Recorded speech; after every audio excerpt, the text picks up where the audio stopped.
نحمدہ ونصلی ونسلم علی رسولہ الکریم۔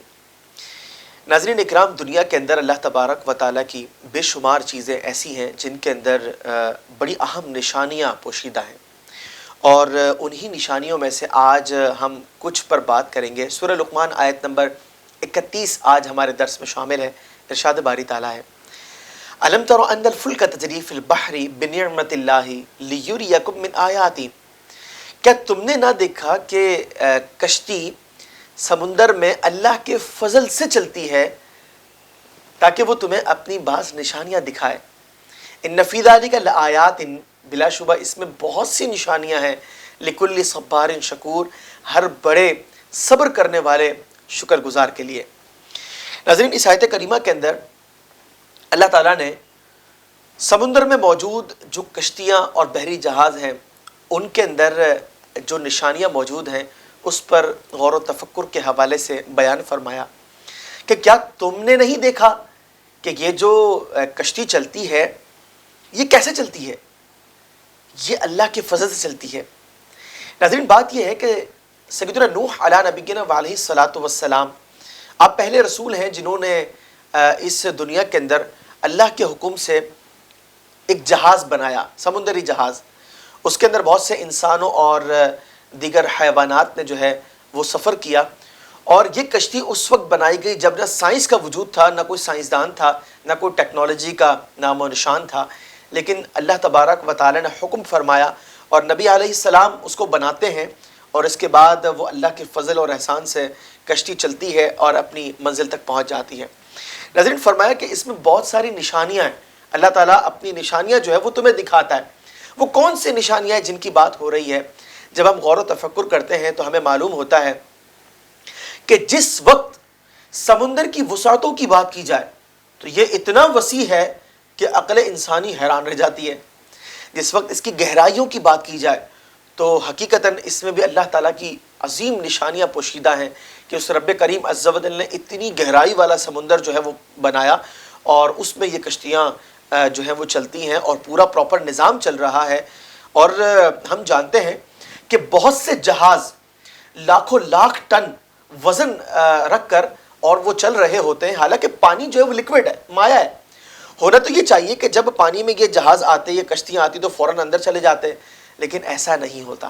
اور ناظرین، یہ ایسا اس لیے نہیں ہوتا کہ اللہ تبارک و تعالی نے اپنے فضل اور احسان سے انسانوں کو یہ پیاری نعمت عطا فرمائی، اور یہ پانی جو ہے رکت و سیلان کے باوجود، پتلے پن کے باوجود ان لاکھوں ٹن وزنی کشتیوں کو جو ہے وہ سنبھالتا ہے اور یہ اپنی منزلوں تک پہنچ جاتی ہیں۔ پھر اس کے بعد دیکھیے، یہ جو موجیں ہوتی ہیں، یہ موجیں ان جہازوں سے کئی گنا اوپر ہوتی ہیں، پہاڑوں جیسی یہ موجیں ہوتی ہیں، لیکن یہ کشتیاں، یہ جہاز جو ہے انہیں چیرتے ہوئے اور آگے بڑھتے رہتے ہیں۔ عقل انسانی اس پر بھی حیران ہے۔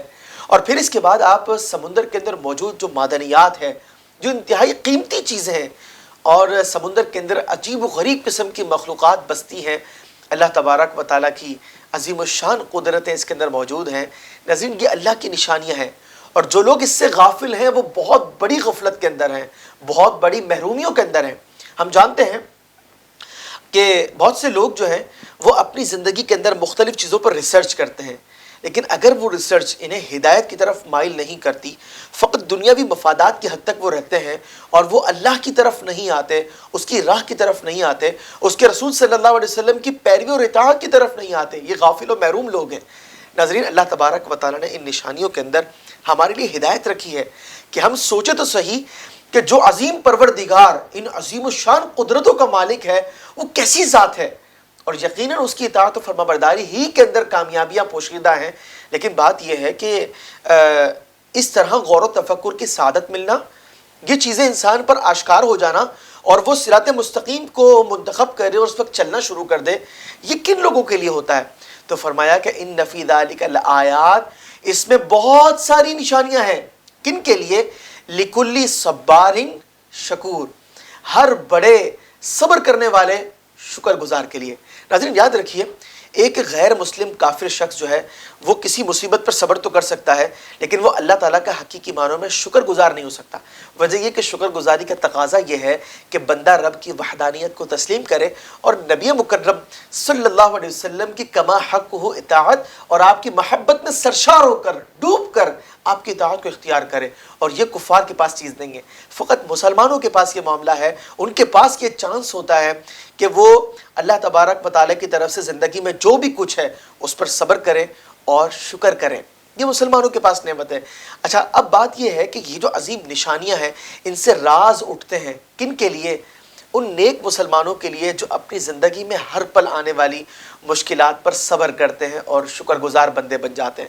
بالخصوص جب انسان نیکی کی سمت چلتا ہے تو اسے لوگوں کے ساتھ ساتھ اپنے نفس کا مقابلہ بھی کرنا پڑتا ہے. فجر کی نماز آپ دیکھ لیجئے, اس وقت اٹھنا ہے, نفس پر بڑا گراں گزرتا ہے, لیکن ایک شخص اٹھتا ہے اور اس اٹھنے کی جو کیفیات پر جو مشقت ہوتی ہے اس پر صبر کرتا ہے. ٹھنڈے پانی سے بعد اوقات وضو کرنا پڑتا ہے, وہ بھی کرتا ہے, اور پھر اس کے بعد اللہ کے حضور سر بسجود ہوتا ہے. ناظرین, انسان کو نیکی کی سمت آنے کے لیے اپنے آپ سے لڑنا پڑتا ہے, اور یہ جو لڑنا پڑتا ہے اس کے اندر صبر بھی کرنا پڑتا ہے. اور جب صبر کرنا پڑتا ہے اور وہ صبر کرتا رہے مستقل, تو وہ صابرین سے صبار میں چلا جاتا ہے. آپ نے ایک لفظ سنا ہوگا صابر, ایک سنا ہوگا شاکر. صابر کے مقابلے میں صبار ہے اور شاکر کے مقابلے میں شکور ہے. یعنی اگر ایک دفعہ صبر کیا جائے وہ صابر بن جائے گا, ایک دفعہ شکر کیا جائے وہ شاکر بن جائے گا. لیکن جب کوئی شخص ہمیشہ صبر کرتا رہے تو اب وہ صابر نہیں بلکہ صبار ہے. ہمیشہ شکر کرتا رہے تو اب وہ شاکر نہیں بلکہ شکور ہے. وجہ یہ ہے کہ وہ مستقل طور پر اس چیز کو اختیار کیے ہوئے ہے. ناظرین, جو لوگ اپنی زندگی میں مستقل صبر و شکر سے کام لیتے رہتے ہیں اور نیکیوں کی سمت چلتے رہتے ہیں, ان کے لیے اللہ تبارک و تعالیٰ اپنی نشانیوں کو کھول دیتا ہے, ان کے سینوں کو کشادہ کر دیتا ہے, اور وہ صراط مستقیم کی طرف اور نبی مکرم صلی اللہ علیہ وسلم کی کما حق ہو اتباع کی طرف مائل ہو جاتے ہیں. ہمیں اللہ تعالیٰ سے طلب کرنا چاہیے کہ رب کریم ہمیں قرآن پاک کے مطالعے کا ذوق اور شوق عطا فرمائے. ہم قرآن پڑھتے رہیں, اللہ تعالیٰ ہمارے سینوں کو کھول دے, کشادہ کر دے, وہ ہمیں سمجھ میں آنا شروع ہو جائے, اور ہم مفسرین نے جو تفسیریں بیان کی ہیں ان تفاسیر کی روشنی کے اندر جو ہے ہم اپنی زندگی میں اصلاح کرتے چلے جائیں اور قرآن کے نور سے ہماری زندگی پر نور ہو جائے. تو یقیناً دنیا اور آخرت دونوں کی سعادتیں اور کامیابیاں ہمارا مقدر ہوں گی. خلق السحاب وخلق الماء خلق الشمس في الفضاء سبحان خالق الحياة